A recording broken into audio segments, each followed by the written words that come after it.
These are 3 hard-earned jewels that'll save you blood, sweat, and tears. We have to learn them the long way. You don't have to. 1, 2. It's 3 the hard way.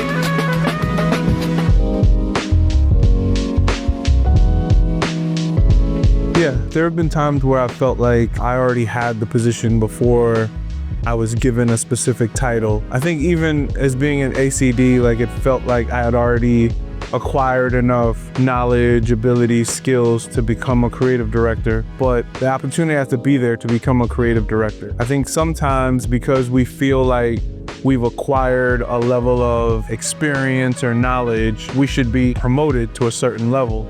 And sometimes the situation just doesn't accommodate that. It just doesn't call for it. The job doesn't warrant somebody that senior. And so there's a decision that has to be made either by the company or by the individual.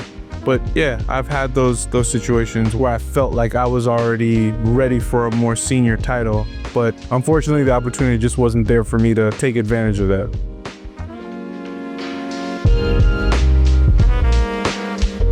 Okay, so a lot of people when they first start like leading teams, they're put in that position because they're good at doing something by themselves. I think when I first started leading, I was thinking about it like, how can I get the team to do things the way that I did them, right? And one of the things I've learned over time is it's not really about how I did them or how I do them. It's really about how can I make that individual on the team better at doing things the way that they do it, right? So a lot of times it's setting up the environment so that I'm kind of the guardrails for them, but give them enough room so that they can make mistakes and come to the realization of how they made the mistakes and what they can do next time to mitigate those mistakes and how can they learn from them and move forward and be better at what they're doing. How do I build the environment to make these people better at being the best versions of themselves as opposed to doing it the way that I did it to get to the success that I had as an individual contributor?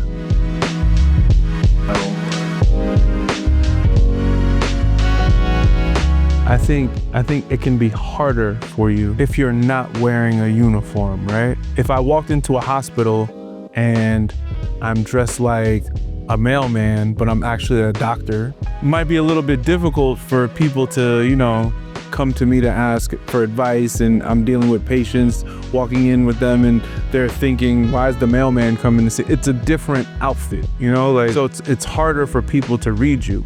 Expressing yourself is just that, expressing yourself. So like a creative doesn't have to wear like bright colors or they have to wear all black. You just gotta be you, I think that the way that you present yourself can make it easier for people to remember you. So if a creative comes into a company or an agency as a freelancer and they have a lip piercing or something like that, right? And they do such an amazing job and everybody's enamored with what they've accomplished and they're pleasant to everybody and they might be like, oh, can we get that blah, blah, blah, that had the lip ring. But it can also make it so that they remember you negatively too. The only time I've ever seen that is if like creatives who might go like a stint without like bathing.